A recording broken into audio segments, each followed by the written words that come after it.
Welcome to the Canadian International Meeting of Alcoholics Anonymous. My name is Mossy and I am an alcoholic.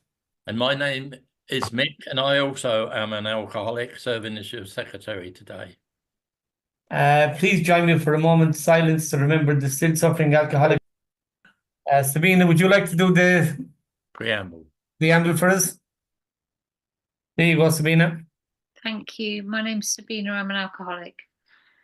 Alcoholics Anonymous is a fellowship of men and women who share their experience, strength, and hope with each other that they may solve their common problem and help others to recover from alcoholism. The only requirement for membership is an honest desire to stop drinking. AA has no dues or fees. It is not allied with any sect, denomination, politics, organisation, or institution. Does not wish to engage in any controversy, neither endorses nor opposes any causes. Our primary purpose is to stay sober and help other alcoholics to achieve sobriety. Thanks, Sabina. And a warm welcome goes out to any newcomers or anyone returning to Alcoholics Anonymous. The chat is now disabled until the end of the meeting, except the meeting's host. Thank you, Mick. And at that, we're going to hand it over to Gillian, because we're here to hear Gillian this evening. Gillian's celebrating her 34th anniversary on the 8th of October. So take it away. You have 45 minutes. Kathleen isn't here. She's probably not going to time you anyway. So take it away. Okay, God, I was waiting for the big book to be read and everything. I was just starting to breathe. Anyway, I think I'm doing this chair because I'm going to be 34 years next week. I shouldn't think or drink today, though. Thinking's not good for me. But anyway, I'm Gillian and I'm an alcoholic. And I'm from Liverpool, England. And I still can't believe that I'm sober. I can't believe that somebody like me, or how I thought I was, could be given this. And even today, after all these years, I just say, thank you, God. Whatever that God is, I don't know what it is. I cried out, and whatever it was, it got me into AA. I'd never heard of AA before. And every day I'm grateful, because I remember sitting in a meeting, and probably Carol Rose was there. All these gorgeous people were there, just wanting to help me. And I just thought, it's all right for you, but I just hated myself so much. I never thought that the higher power they were talking about was ever going to love me or help me. I still can't believe I'm sober. And anyway, I am sober. And it is through Alcoholics Anonymous and a higher power and the fellowship. Because if it wasn't for the fellowship, I don't suppose I'd mix. I'd probably just stay in bed and think. So for me, and this is only for me, I believe that my God, whatever that is, the universe, whatever, the order of the universe, used Bill and Bob as conduits to get this out there. And the whole lot, the fellowship and everything, is just perfect. It's just perfect. So I started drinking when I was 15. And I hated myself. And I always felt less than. And I couldn't go to shops for my mum for a loaf of bread, because I'd be frightened in case somebody in the street said hello. And I wasn't going to say hello back. I was self-centered to the core. I was trapped in a prison of self. I really was. I remember my first sponsor said to me, Gillian, you're locked in a prison, but you've got the keys. And all them early days is like, wow. And I hated myself. And at 15, Lorraine, or a bit older, said to me, do you want to go to the club? And I said, oh God, Lorraine, I said, is there going to be people there? So she said, yeah, we're going to go and dance and everything like that in town. I said, but you won't move, will you? So we're standing by the bar and she's with all her mates. And I said, don't move, whatever you do, don't move. I couldn't even go to the toilet. And the club was dark. But I thought everyone was looking at me. Anyway, the drinks started coming. As the drinks are coming, I'm starting to click my fingers, tap my feet. I walked right across that dance floor to the toilet. I gave everybody in there me step 5 and I'd come alive. Boom, I was alive. I woke up in the morning, I'd vomited, all this stuff. And I thought, wow, it gave me confidence. I could talk, I could have a fight, everything. And then I started getting locked up. I started getting locked up because everything that was inside of me started coming out. I become aggressive. I become like my dad. I probably even worse than my dad. But yeah, I started getting locked up and waking up in the morning, getting brought up in the magistrates, drunk and disorderly, ABH, whatever they call it now, GBH and all that stuff. Drinking, driving. I had a car, no license, no tax, no insurance. The tax disc was a beer mat. That was to stop the police from stopping me, because I thought it was their fault. I thought they were out to get me. I thought they were racist. They're always picking on me. So the beer mat was the tax disc to stop them. It didn't have a handbrake or nothing like that. So here we go. I've brought 2 children into this dark world now. I'm living in the dark world. I'm living underground now. I'm sitting in sordid places, dark places, where they play pool and darts in a dark room. And nobody talks to each other. We're just in there, and I feel comfortable in there. I don't feel less than, and I don't feel better. Well, maybe I might have felt better, but no one talked. Every so often a fight would break out, something like that. My children were under the table while I was drinking in them places, people giving them bags of crisps for money. And then I'd get them in the car and the police would stop me. And then me and 2 little babies would end up in a police station until they found out where my mum lived to come and get these 2 little babies. I've even ended up with our Teresa's kids in the cell too. So there's 4 little children, aged 3, 4, 5 and 6. I take them out shoplifting with me. I get a drink down me and I go shoplifting and do the checks and whatever. I didn't respect nobody. I didn't respect no one. Didn't respect myself. I had no self-dignity. I had nothing. So I didn't respect you and I didn't respect myself. I was no good. When I drink, I'm no good. I robbed my own mother. My mother worked in the Royal Hospital in Liverpool. She worked part-time. My father was in a wheelchair because he was having strokes, drinking whiskey and whatever else he drank. My father was violent. And he's in a wheelchair and my mother's going to work and looking after him. And I'm going in there asking my mum to buy me a bottle of vodka and a packet of cigarettes. If you just buy me a bottle of vodka and a packet of ciggies, I'll go and I'll just leave the kids here and I'll come back tomorrow. And that's what I've done. And then sometimes she'd say to me, please, Gillian, please, will you sit in the house? Just sit in. I'll get you the vodka, but just sit in. And I'll look after Christopher and Rachel for you. And here's somebody at my door. So anyway, what happened was I'd start seeing the drink go down in my mum's. I'd tell her I was going to the toilet and I'd climb outside the bedroom window and I'd be gone then.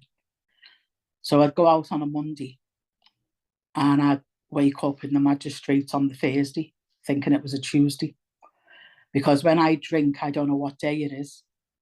I don't know who I'm with or what I've done. And if anyone's after me, I don't know. And what happens is I come home, no cigarettes, no bus fare from the courts. I come home, I sit on this couch, I look at these 2 little children, and my conscience kicks in. And I pray to a God that I don't believe in. And I say, please, God, if there's a God, please don't let me go out today.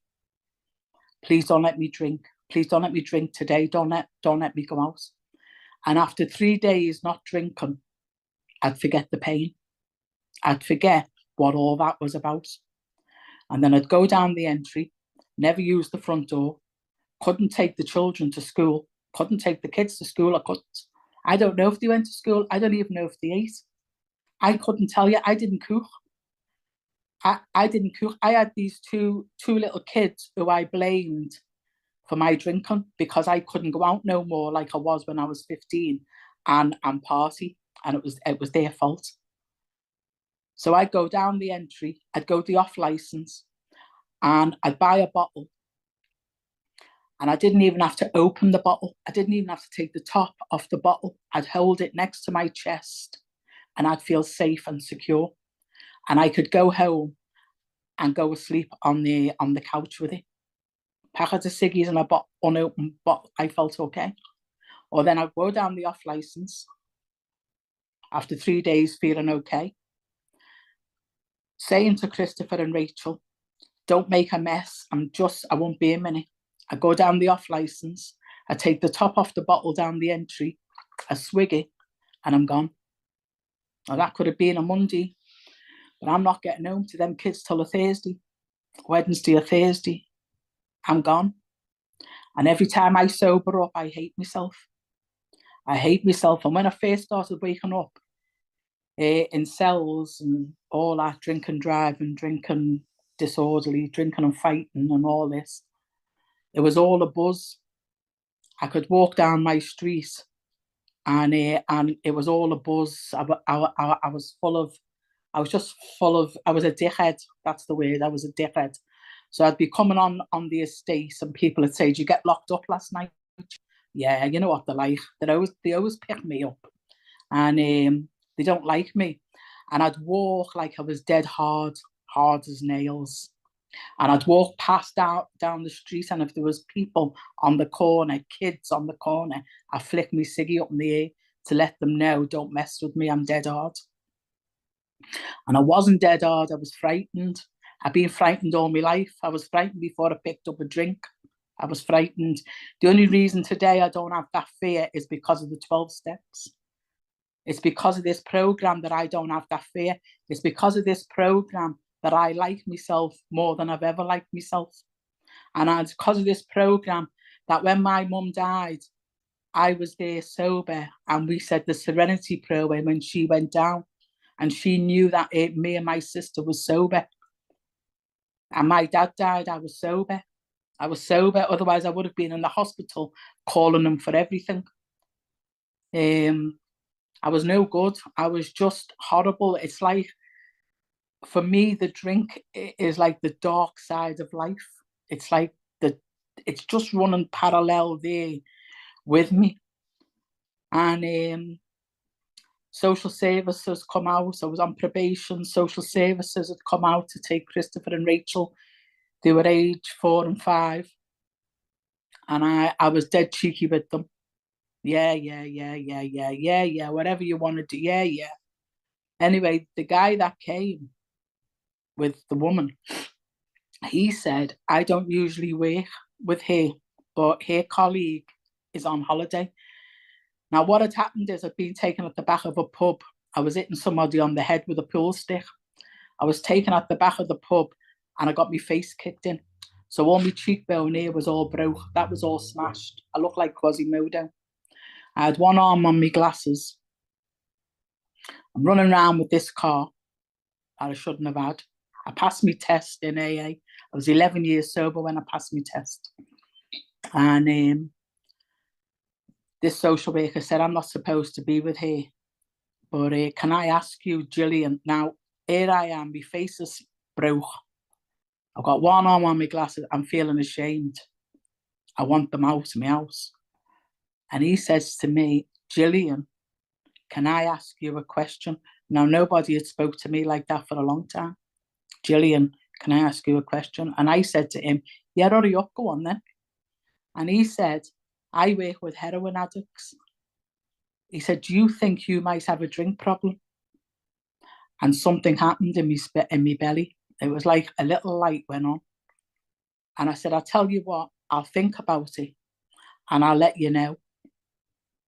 I'll let you know as soon as I've got that answer.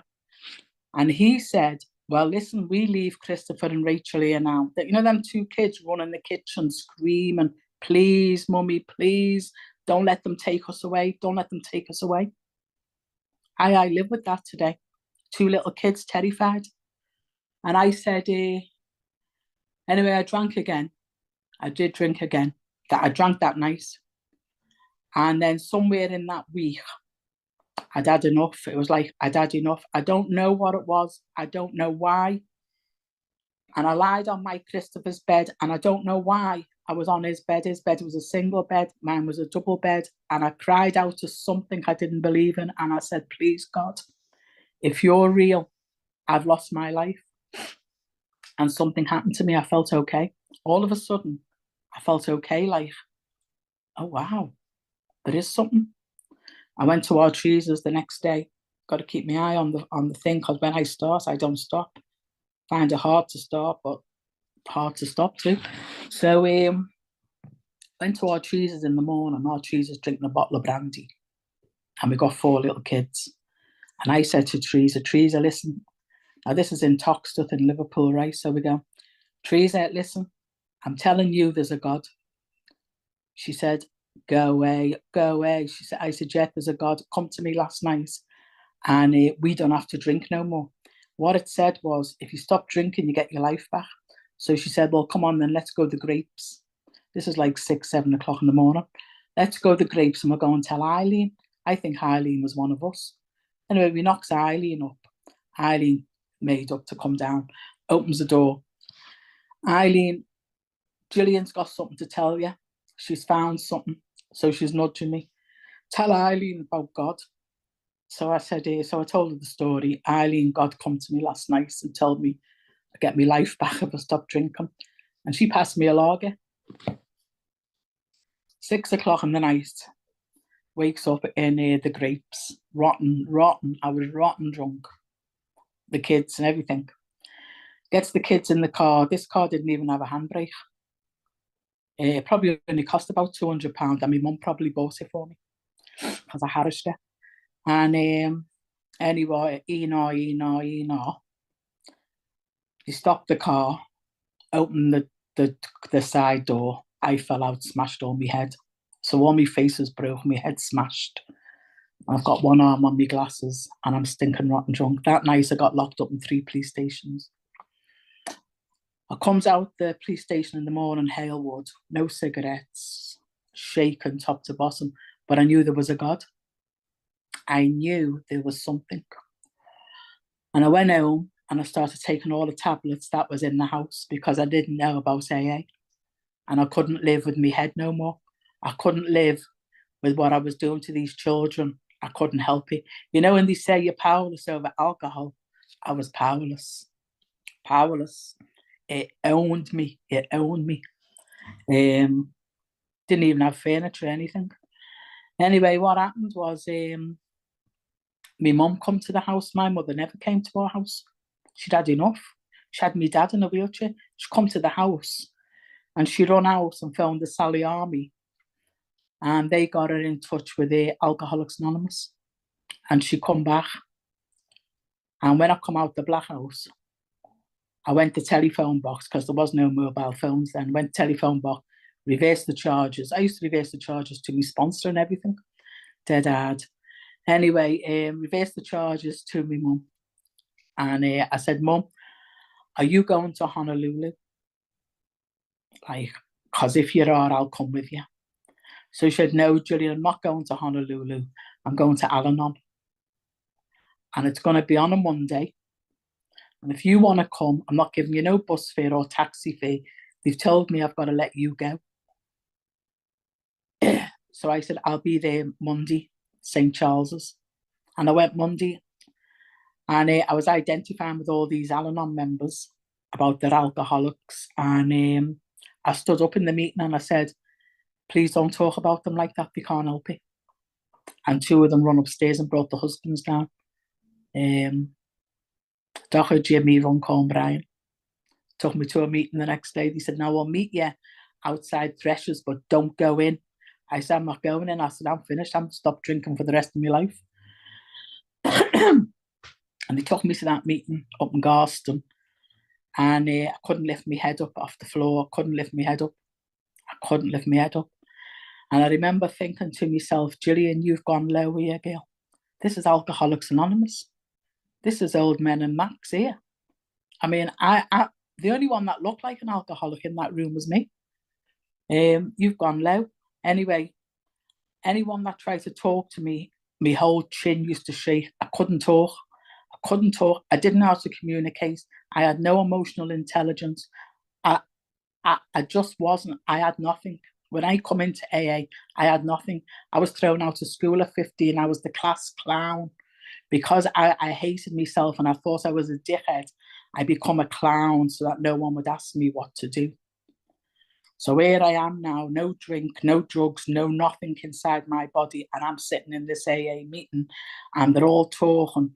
And I thought, no, it's not gonna help me. It's not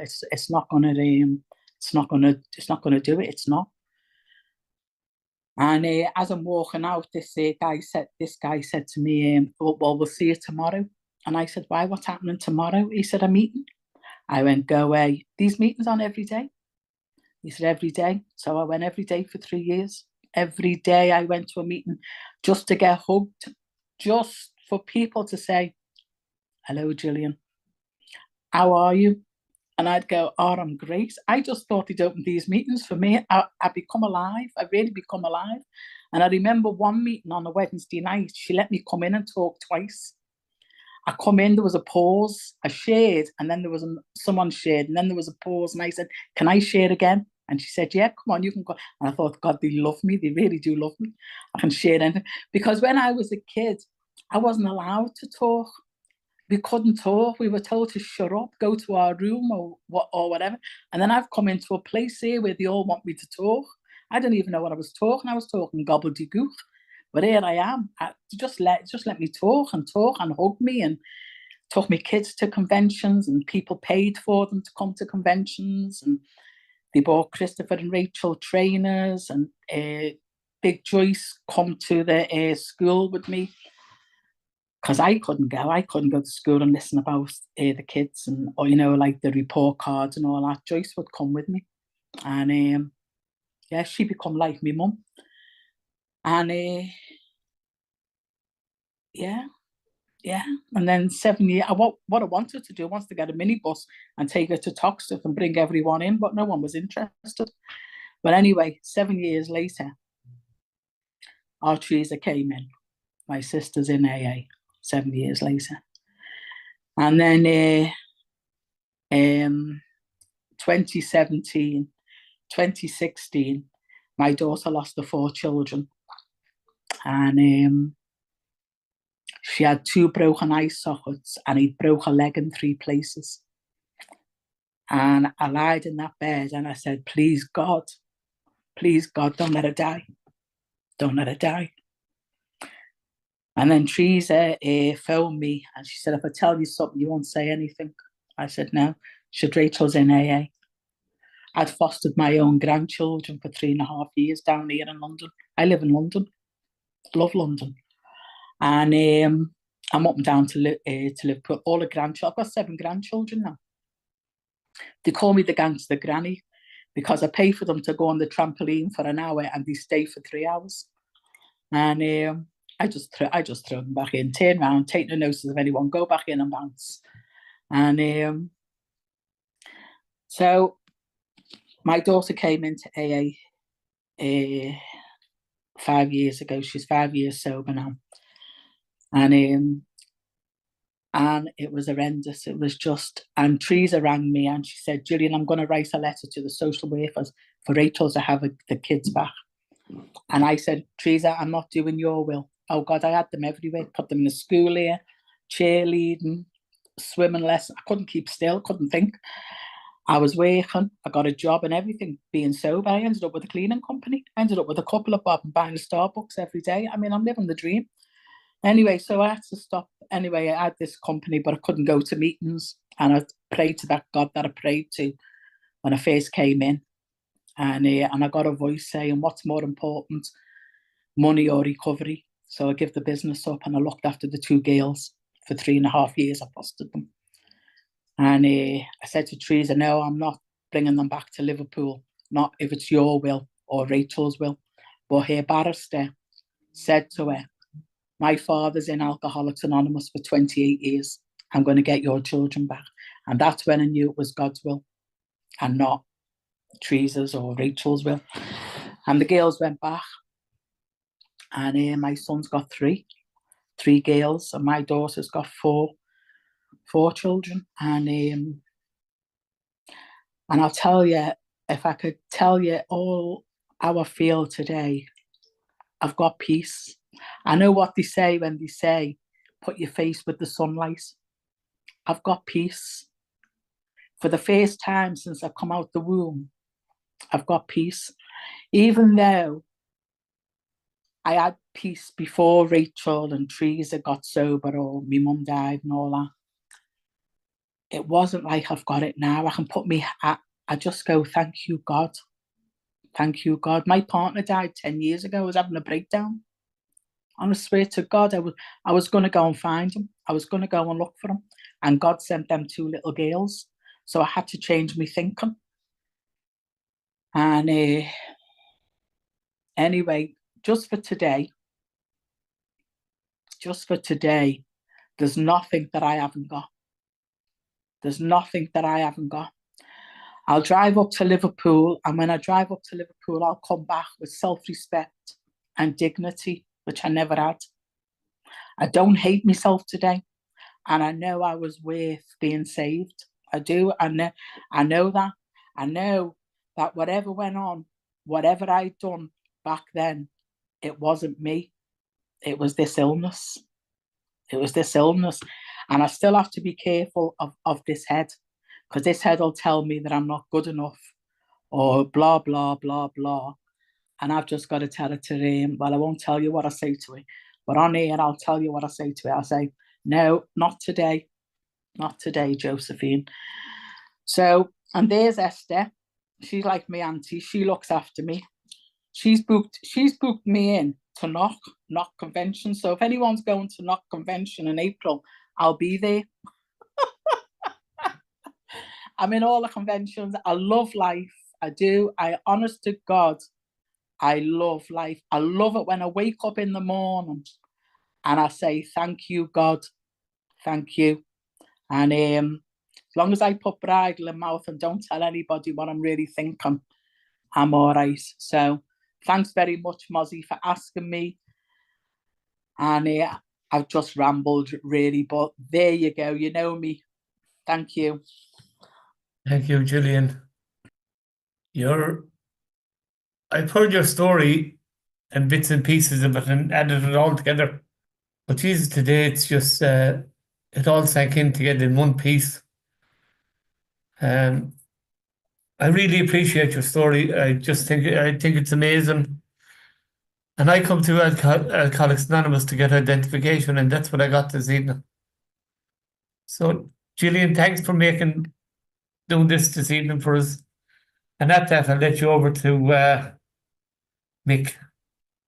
Gillian, Mossy, I love you too, but don't tell no one.